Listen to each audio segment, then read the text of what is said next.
اعوذ باللہ من الشیطان الرجیم بسم اللہ الرحمن الرحیم۔ اب آپ آج سے ہم جو ہے سورہ بقرہ بھی شروع کر رہے ہیں، ساتھ میں جو ہے وہ اذان نماز یہ ساتھ ساتھ جو ہے وہ ہم پڑھتے رہیں گے انشاءاللہ تعالی کہ سورہ بقرہ بھی ساتھ ساتھ چلتی رہے گی انشاءاللہ تعالی۔ اچھا، یہ شروع ہو رہی ہے، اوپر دیکھا لکھا ہوا ہے سورت۔ سورت کا مطلب ہوتا ہے چار دیواری، لفظی معنی اس کا جو ہوتا ہے وہ ہے چار دیواری، حدود، باؤنڈریز۔ اور اسی معانی میں جو ہے اس کا نام رکھا گیا ہے، چونکہ ہر صورت کا مضمون الگ ہوتا ہے تو اس کی باؤنڈریز الگ ہوتی ہیں ہر ایک کی، اور اس کو بسم اللہ سے الگ کیا جاتا ہے، بسم اللہ کے ذریعے سے۔ تو 114 صورتیں ہیں نا، اس میں 114 جو ہے آپ کو بسم اللہ ملے گی۔ ایک بسم اللہ، ایک صورت میں بسم اللہ نہیں ہے، اور ایک میں دو دفعہ آئی ہے، جس میں دو دفعہ آئی ہے سورہ نمل ہے، جس میں حضرت سلیمان علیہ السلام کا جو خط ہے وہ سیدہ بلقیس وہ پڑھتی ہے، تو بسم اللہ پڑھتی ہے وہ جو لکھا ہوتا ہے۔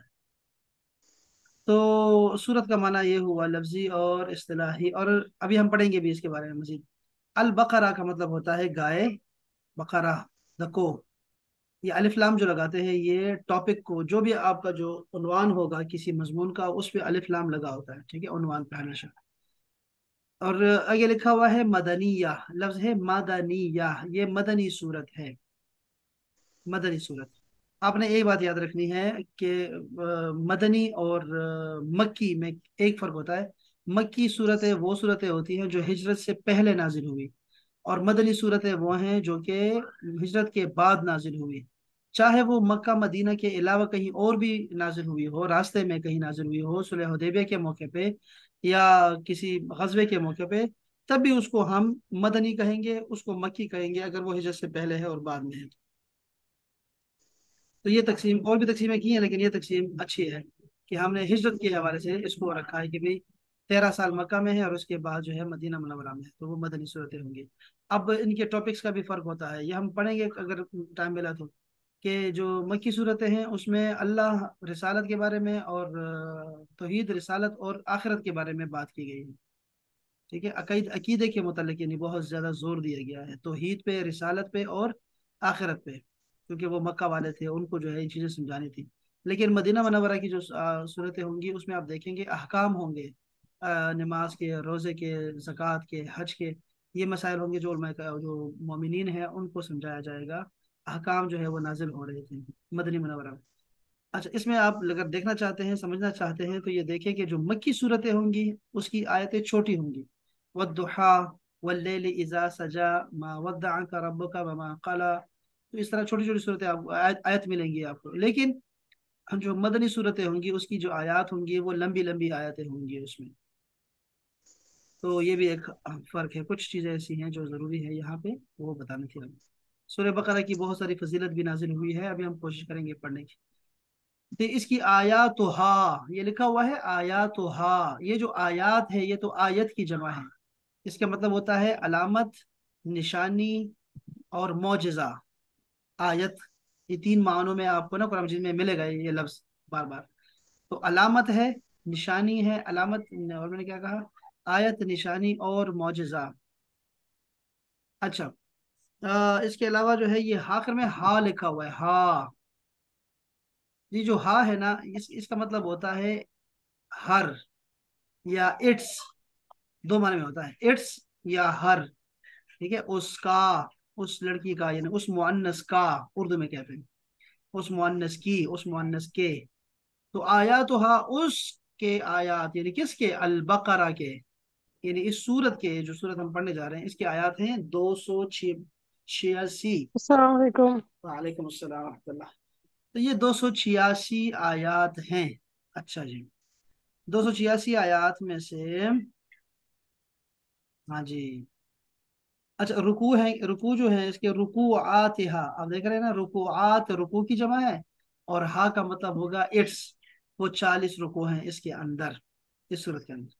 یہ سائڈ پہ دیکھیں تو آگے الجز لکھا ہے، المعانقہ لکھا ہوا ہے، یہ ہمیں اور بہت ساری چیزیں ہم اجمیوں کو سمجھانے کے لیے ہوتی ہیں، اور یہ تطویر کے ساتھ آہستہ آہستہ وقت کے ساتھ ساتھ جو ہے نا آسانیاں اس میں پیدا کی گئی ہیں، اس مصحف میں، اس کو مصحف کہتے ہیں، جو لکھا ہوا قرآن مجید ہوتا ہے اس کو مصحف کہتے ہیں، اور قرآن مجید اللہ تعالیٰ کی وحی ہے جو کہ کلام ہے، اس کو قرآن کہتے ہیں، یہ مصحف ہے۔ تو مصحف میں تبدیلی ہوتی رہتی ہے، اور میں بھی آپ کو کہوں گا اس میں جو ہے نا رنگ کیا کرے چیزیں۔ یہ دیکھیں، یہ ناؤن ہے، یہ ورب ہے، یہ حرف ہے، آپ اس کو نا الگ الگ کر سکتے ہیں، اس کے اوپر لکھ بھی سکتے ہیں چیزوں کو اپنے سمجھنے کے لیے۔ جیسے آج کل تجوید کی چیزیں ملتی ہیں، تجوید کے قاعدے لکھے ہوتے ہیں باقاعدہ سے قرآن مجید کے اوپر، یا ترجمہ سکھانے کے لیے رنگ دیے ہوتے ہیں باقاعدہ سے سمجھانے کے لیے۔ تو یہ ساری چیزیں جو ہے نا وہ قرآن مجید کو آسان بنانے کے لیے ہوتا ہے، تو یہ وقت کے ساتھ ساتھ چلتا رہے گا، یہ نہیں ختم ہونے والا۔ لیکن کلام پاک میں کوئی فرق نہیں آنے والا، زبر زیر پیش کا بھی فرق نہیں آنے والا اس میں۔ اچھا، کچھ چیز ایسی ہیں اس میں قرآن مجید میں، یہ بھی بتا دوں آپ کو کہ یہ جو لکھا ہوا ہمیں دکھائی دے رہا ہے، ہمیں جو کچھ لکھا ہوا ہے اس میں کچھ چیزیں ایسی ہیں جو کہ جو باقی عرب کے جو عربی ہوتی ہے اس کے رولز کے بالکل مخالف میں لکھی گئی ہیں چیزیں۔ بہت ساری چیزیں ہو سکتی ہیں، جیسے اذن کا لفظ ہے، اذن وہ نون کے ساتھ ہے، الف زال اور نون، لیکن آپ کو قرآن مجید میں جو ہے وہ نون نہیں ملے گا اس میں، بلکہ آپ کو دو زبر ملیں گے اس کے اوپر۔ یہ صرف سمجھانے کے لیے ہوتا تھا، کیونکہ وہاں اس وقت جو ہے جب اس میں عثمانی جب وہ کر رہے تھے، مصحف عثمانی آ رہا تھا، اس وقت جو ہے وہ اس کے نقطے نہیں تھے، تو وہ بہت ساری چیزیں ایسی تھی کہ جیسے میں آتن ہے، تو میں آتن کا مطلب ہوتا ہے 100، اور میں آتن جو ہے وہ ایک ساتھ لکھا جاتا تھا، لیکن عثمانی خط میں اس کو من ہو سے تاکہ وہ تشبیہ نہ ہو اور اس کی مشابہت نہ ہو، تو اس کو ایک الف دے دیا گیا درمیان میں سے۔ تو اس یہ رسم بھی شاید پڑھ لیں گے کسی زمانے میں، اگر ٹائم ملے گا تو ہم رسم بھی پڑھیں گے کہ یہ جو خطاطی کی گئی ہے کہ یہ جو خط ہے کیا یہ وہی، کیا یہ اصل عربک ہے، یا اس کو سیدنا عثمان غنی نے جو ہے وہ آسانی کی خاطر لکھا ہے۔ تو یہ چلتا رہے گا، اس میں تبدیلی کا اور الفاظ کا بھی چلتا رہے گا چیزوں کے ساتھ، کچھ کچھ چیزیں جو مجھے یاد آتی رہیں گی وہ میں بتاتا جاؤں گا آپ کو ساتھ ساتھ میں۔ تو اس کی ابتدا بھی جو ہے وہ بسم اللہ الرحمن الرحیم سے کی گئی ہے، بسم اللہ، اللہ کے نام سے۔ اب اس کے شروع میں ایک لفظ چھپا ہوا ہے، وہ ہے ابتدئ یا ابدأ یا اشرع، میں شروع کرتا ہوں، ابتدا کرتا ہوں، یا اقرأ، میں پڑھتا ہوں اللہ کے نام سے، الرحمن جو بہت مہربان یا رحم والا ہے، الرحیم جو مسلسل ہمیشہ رحم کرنے والا ہے۔ الف لام میم، الف لام اور میم، یہ الف لام میم رسول اللہ صلی اللہ علیہ وسلم نے خود یہ الفاظ کہے اور فرمایا کہ یہ ایک لفظ نہیں، بلکہ دیکھو میں کہہ رہا ہوں حرف کیا ہے، الف حرف ہے، لام حرف ہے، اور میم حرف ہے، ہر ایک پہ آپ کو 10 نیکیاں ملتی ہیں۔ تو اس کو الگ الگ پڑھا ہے رسول اللہ صلی اللہ علیہ وسلم خود، الف اور لام اور میم، اور یہ جتنے حروف مقطعات ہے ابھی ہم پڑھیں گے، تو یہ حروف مقطعات یعنی قطع قطع قطع کے ساتھ، یعنی کیا ہوا ہے کہ ٹکڑے ٹکڑے کر کے ہم جو ہے اس کو پڑھتے ہوتے ہیں، اس لیے مقطعات اس کا نام رکھا گیا ہے، حروف مقطعات۔ یہ مقطعات، مقطع یعنی قطعہ کی جمع ہو سکتی ہے، کہ جیسے ہم کہتے ہیں نا طالبہ کی طالبات، اسی طرح الف لام تا کے ساتھ ہم نے اس کو جمع بنا دیا ہے۔ تو یہ حروف مقطعات جو ہے یہ 29 صورتوں کے شروع میں ہے، 29، ٹھیک ہے جی، اس کے بارے میں اب پڑھیں گے ابھی انشاءاللہ تعالی۔ اس کا جو معنی ہے وہ اللہ جل شانہ جانتا ہے، یا جس کو وہ چاہے اس کا مطلب سمجھانا اس کو القا کیا ہوا ہے یا وحی کر دیے۔ تو حروف مقطعات جو ہیں اس کے بارے میں بہت ساری باتیں ابھی ہم پڑھیں گے بھی صحیح انشاءاللہ۔ ذالکا، یہ اشارہ ہے، اشارہ مطلب یہ ہے کہ دور کا اشارہ ہے، ذالکا وہ، دیٹ کے معنوں میں ہے، دیٹ، الکتابو کتاب ہے، یہ وہ کتاب ہے، اردو میں ترجمہ دیکھیں گے یہ لکھا ہوگا، یہ وہ کتاب ہے، کیونکہ کتاب ہمارے ہاتھ میں ہے تو ہم ترجمہ کرتے ہیں یہ، ہم پڑھ رہے ہیں تلاوت کر رہے ہیں، تو یہ کتاب ہم کہیں گے۔ اور ذالکا کیوں آیا ہوا ہے؟ اس کے شان کی وجہ سے، کہ یہ جو ہے عقل انسانی سے بہت دور ہے، یا اس کی شان بہت اونچی ہے، اس لیے ذالکا کے ساتھ اس کو مخاطب کیا گیا ہے، اشارہ کیا گیا ہے کہ یہ وہ کتاب ہے، یا جس کا انتظار کیا جا رہا تھا، یا یہ آخری کتاب ہے، اور یا اس میں سب کچھ کو، ہر چیز کو جمع کر دیا گیا ہے۔ تو بہت ساری اس کی جو ہے تفاسیر نکل سکتی ہیں ذالکا یہاں لانے کے لیے، لیکن ہم اردو میں ترجمہ کرتے ہیں یہ وہ کتاب ہے، لا ریبا، لا ریبا، لا کا مطلب ہوتا ہے نہیں ہے، ریبا شک، ریب کا مطلب ہوتا ہے شک، لا ریب نہیں ہے کوئی شک۔ اب یہ نام نہیں ہے ویسے، لا ریب اگر دیکھیں نا یہ ورب ہے، اگر آپ کہیں دیکھیں گے نا کوئی اس میں شک نہیں ہے، تو اب ریب ریبن تو لڑکی کا نام ہو نہیں سکتا، تو لا ریب نام رکھ دیتے ہیں، لا ریب بھی کوئی نام نہیں ہے ویسے، لا ریبا نہیں ہے کوئی شک، فی ہے اس میں۔ آپ یہ دیکھ رہے ہیں احباب یہاں نا لا ریبا کے بعد 3 نقطے لگے ہوئے ہیں، اور فی ہے کے بعد بھی 3 نقطے لگے ہوئے ہیں، یہ جو نقطے ہوتے ہیں نا، اس کا مطلب یہ ہوتا ہے، فائدہ کیا ہوتا ہے کہ آپ نے نا جملے کو ختم کرنا ہے تو لا ریبا پہ ختم کر سکتے ہیں، یا پھر آپ نے فی ہے کے بعد اس کو نا وقف کرنا ہے، ایک جگہ پہ آپ نے وقف کرنا ہے، دو پہ نہیں۔ یعنی ذالک الکتاب لا ریب فیہ، یہاں تک لے آئیں تو جملہ ترجمہ صحیح بنے گا، یا پھر یہ کر لیں ذالک الکتاب لا ریب فیہ ہدی للمتقین، ایسے آپ اس کے ساتھ ملا لیں، اس کا فائدہ یہ ہوتا ہے یہ تین نقطوں کا۔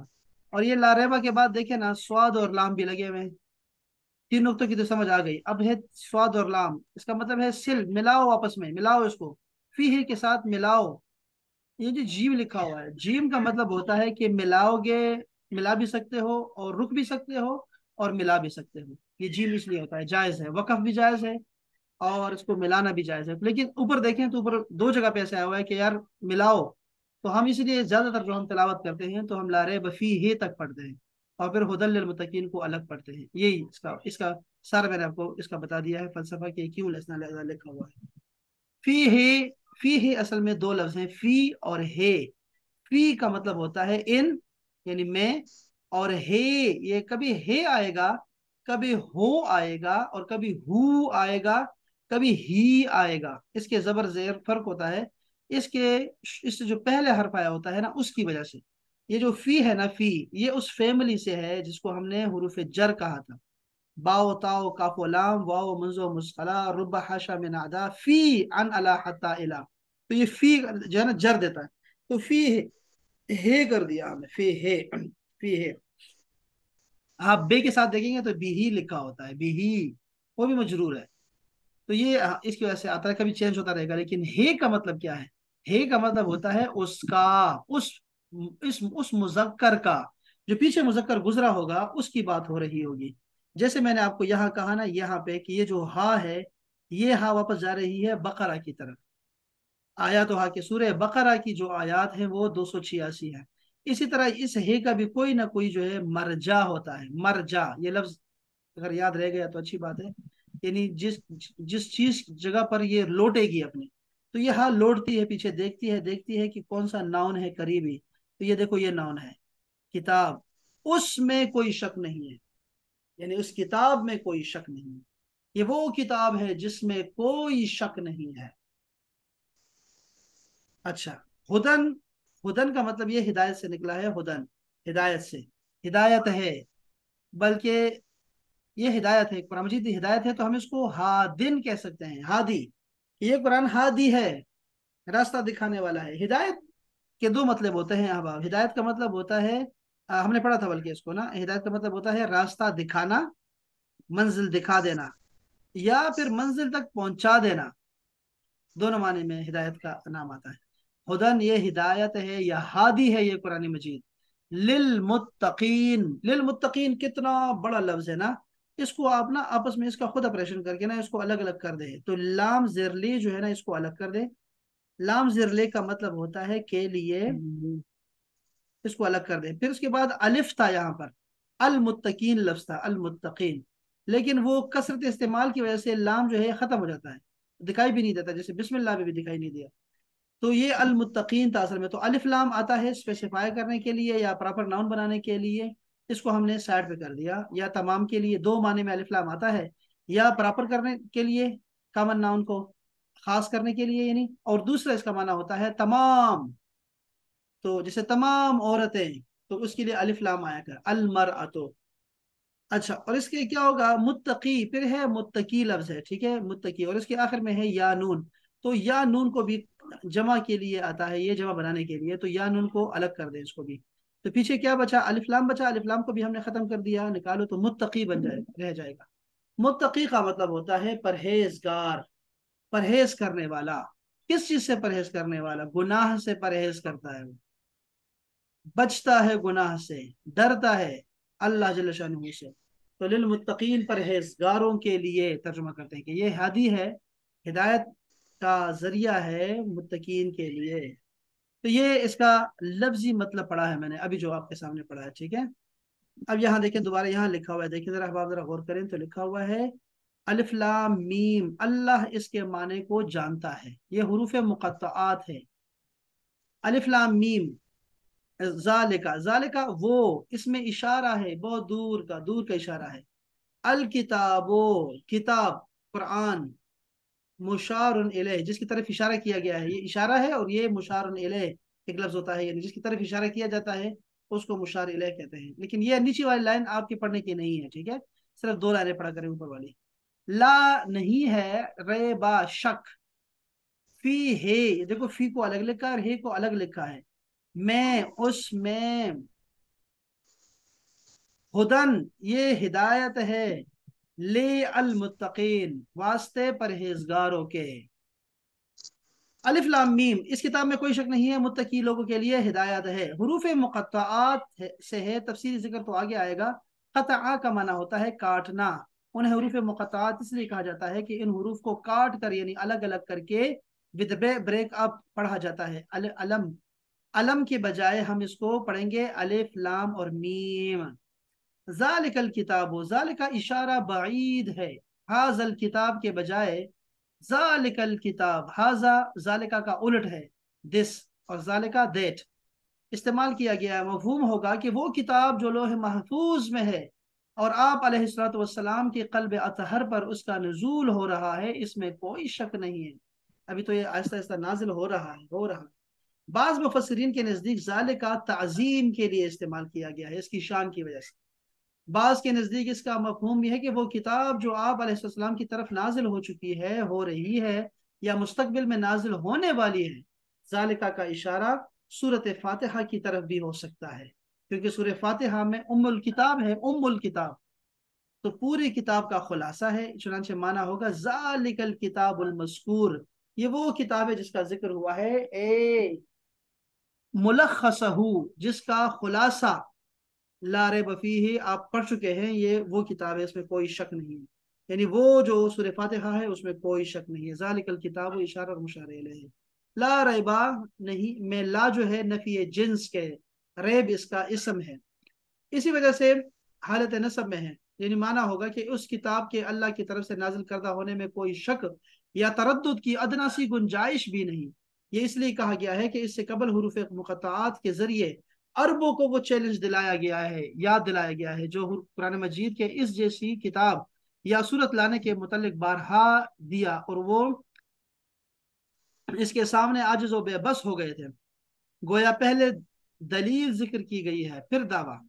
قرآن مجید نے پوری عرب دنیا کو مخاطب کر کے کہا ہے کہ یہ کتاب بھی انہی 29 حروف سے مل کر بنی ہے جن سے تم شعر و ادب کے مجموعے ترتیب دیتے ہو. اگر ہمت ہے تو اس جیسی کتاب پیش کرو، ورنہ اعتراف کرو کہ لا ریب فیہ، اس میں کوئی شک نہیں ہے کہ یہ منزل من اللہ ہے.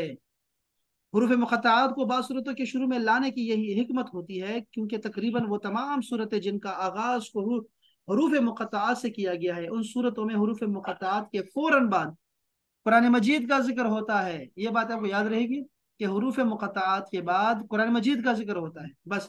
تو اس کا مطلب کیا ہے کہ بار بار چیلنج دیا جاتا ہے ان کو، ان لوگوں کو، عرب کو، کہ دیکھو بلایا جاتا ہے، ان کی توجہ کھینچی جاتی ہے.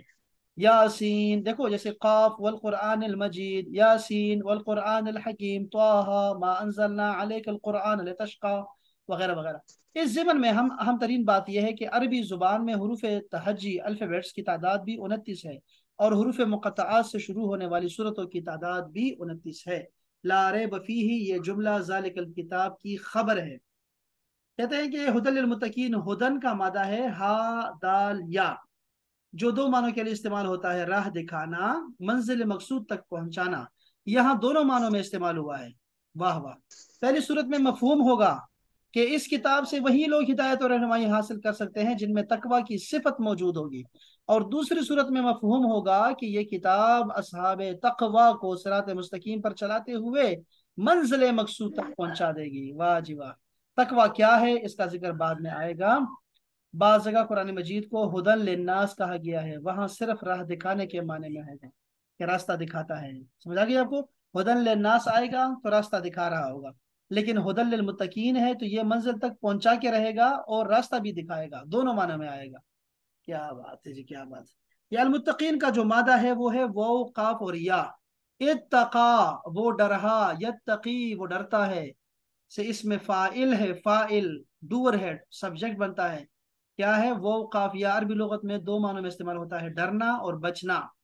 یہ جو آپ کہتے ہیں نا وقنا عذاب النار، اور ہمیں بچا آگ کے عذاب سے، تو قیز کا مطلب ہوتا ہے بچا. اچھا جی، یہ ذرا آپ نے پڑھ لینا ہے، ٹھیک ہے یہ والا. بلکہ میں پڑھ لیتا ہوں. قرآن مجید میں بھی یہ لفظ دونوں معنوں میں استعمال ہوا ہے. تقوی کی اصطلاح بھی اسی سے ماخوذ ہے. اصطلاح کیا ہوتی ہے؟ ٹرمنالوجیز، ٹرمز جو ہوتی ہیں.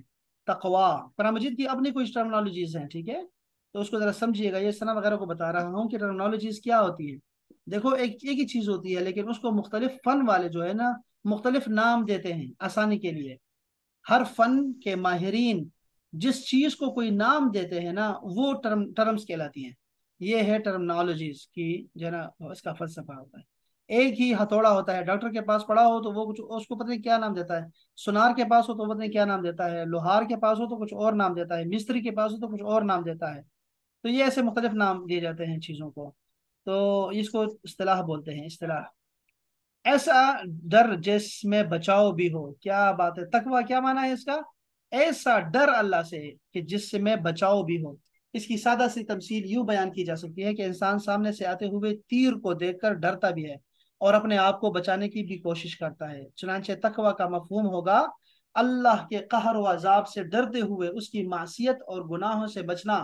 تقوی کی صفت اور صلاحیت اللہ تعالیٰ نے انسان کی فطرت بنا کر اس کے اندر ودیعت کر دی ہے. ودیعت کیا ہوتا ہے؟ ودیعت کا مطلب ہوتا ہے امانت. ودیعت کوئی چیز دے دینا، آپ کو گفٹ کر دینا، یہ بھی ہوتا ہے. اور ودیعہ کا مطلب ہوتا ہے امانت کے طور پہ کسی چیز کو دے دینا.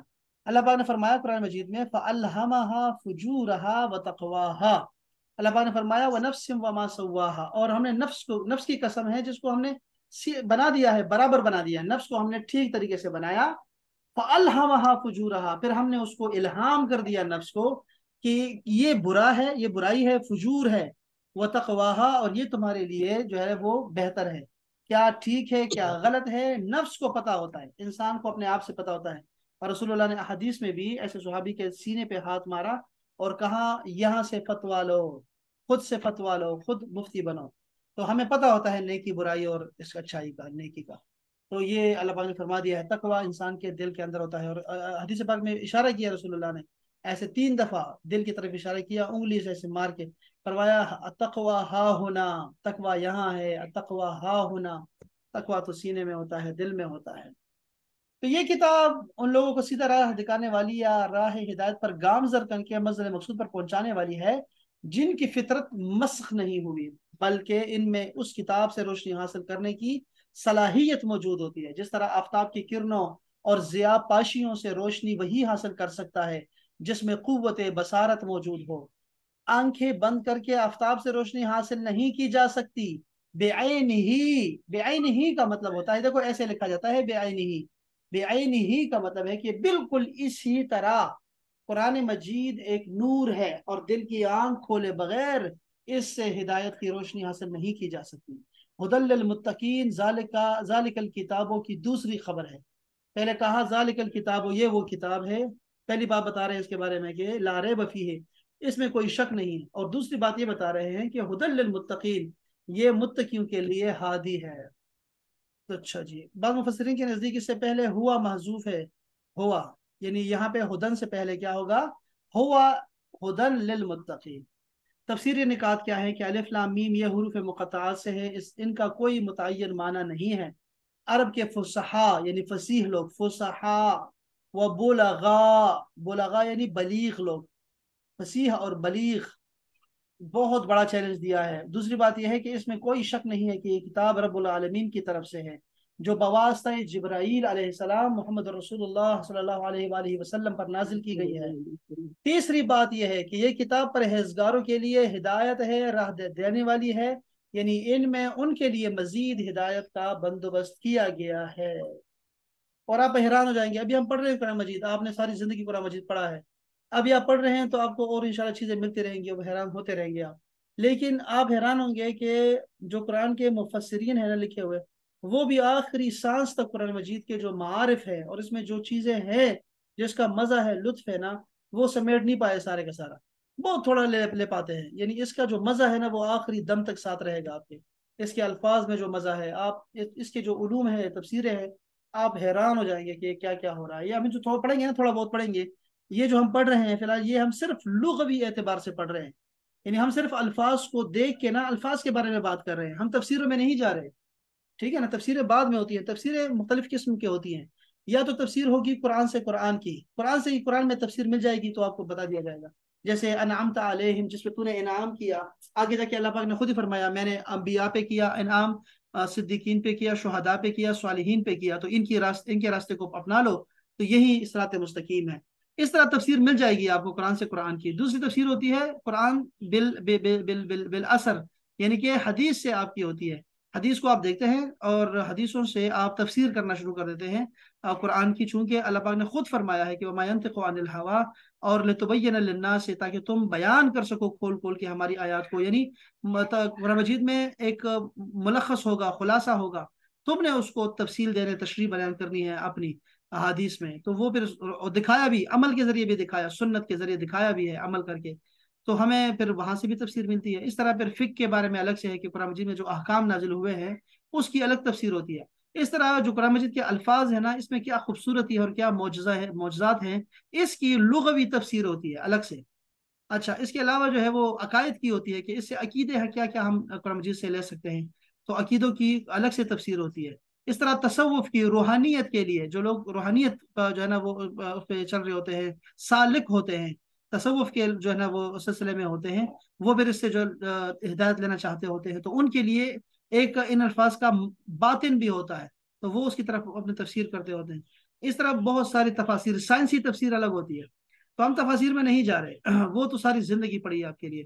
ہم صرف الفاظ کو سمجھنا چاہتے ہیں، اور وہ بھی ہمارے پاس بہت محدود وقت ہے، ہم نے اس میں مکمل کرنا چاہیں گے انشاءاللہ اس کو. ٹھیک ہے، تو آپ نے اس کو ایک ایک لفظ کو دیکھنا ہے، اور پھر انشاءاللہ اس پہ ہم بات کریں گے. اچھا، یہ جو ابھی ہم نے آج پڑھا ہے نا، یہ میں نے صرف لفظی ترجمہ ہم نے پڑھا ہے. ٹھیک ہے، تو میں چاہتا ہوں کہ انشاءاللہ تعالیٰ کل پھر ہم جو ہے اس کی جو ہے وہ ایک تو یہ چیزیں پڑھنی ہے. ایک جو ہے میں چاہتا تھا یہ حروف مقطعات کیا ہیں، کیسے کیسے ہیں، ذرا اس کے بارے میں کچھ باتیں آپ کو بتانی ہیں حروف مقطعات کے بارے میں. اور یہ دوبارہ ہم پڑھیں گے حروف مقطعات کو انشاءاللہ تعالی. اور پھر ہم کچھ ساتھ میں جو چیزیں پڑھی ہوئی سورہ بقرہ کے حوالے سے، فضیلت کے حوالے سے، وہ بھی آپ کے ساتھ شیئر کریں گے انشاءاللہ تعالی کل انشاءاللہ. اور پھر اگلی آیت بھی پڑھیں گے انشاءاللہ تعالی. چلے جی انشاءاللہ پھر گپ شپ ہوتی ہے. اس میں کوئی بات تو نہیں رہی، کوئی ایسی بات جو شاید کوئی رہ گئی ہو ہم سے، کسی کے ذہن میں کوئی سوال ہے؟ نہیں ہے نا، یہ سر بڑی آپ اچھی کہہ رہے بات ہے. تھے مرکب توصیفی کے لیے کہ مرکب توصیفی. ہاں، مرکب توصیفی بچوں نے تو نہیں پڑھا ہوا، انہوں نے تو نہیں پڑھا ہوا، نئے لوگوں نے نا، تو ہم اس کو چھوڑ رہے ہیں. وہ ہم پڑھیں گے. اور پھر ہاں، بلکہ وہ آپ کو میں نے کہا تھا کہ کچھ نکالے یہاں سے. سر وہ نکال رہے ہیں ابھی، تھوڑا سا ذرا سا رہ گیا ہے، انشاءاللہ تعالیٰ پھر اس کے ساتھ آئیں گے. میں نے کچھ اور بھی کسی کو دیا تھا، پتہ نہیں آپ کے علاوہ بھی کسی کو میں نے کچھ کہا تھا. تو وہ دیکھ لیں جو بھی ہے نا، وہ پہلے ہی شیئر کر دیں گروپ میں، تو پھر ہم اس پہ بات کریں گے نا کل انشاءاللہ تعالیٰ. ٹھیک ہے، سورہ جی فاتحہ میں انشاءاللہ. سے، سورہ فاتحہ کے رولز پہ، کہ اس میں کون کون سے رول ہم نے، فارمولے کیا سیکھے ہم نے سورہ فاتحہ سے، وہ الگ کر دیں. جی پھر میں اسی میں سے آپ کو نا، وہ بالکل صحیح کہا آپ نے کہ کل ہم جو ہے سورہ بقرہ کی طرف لوٹ کے جائیں گے، اور دو دو فارمولے نئی چیز سیکھیں گے ہم انشاءاللہ. کیونکہ ہمارا مقصد جو ہے وہ سارے قرآن مجید کا ترجمہ نہیں ہے، بلکہ ہم تو اس سے فارمولے اور اس کو خود ترجمہ کرنے کی صلاحیت پیدا کر رہے ہیں انشاءاللہ. ٹھیک ہے، تو ہم سورہ فتح کی طرف لوٹ کے جائیں گے، الصراط المستقیم اور مالک یوم الدین پہ بات کریں گے انشاءاللہ. ٹھیک ہے، اس میں مجھے کچھ چاہیے وہاں سے انشاءاللہ تعالیٰ کل پڑھیں گے انشاءاللہ. چلیں اب آپ بہت خیال رکھیے گا اپنا، اور ہمیں جو دعا میں یاد رکھیے گا. السلام علیکم ورحمۃ اللہ.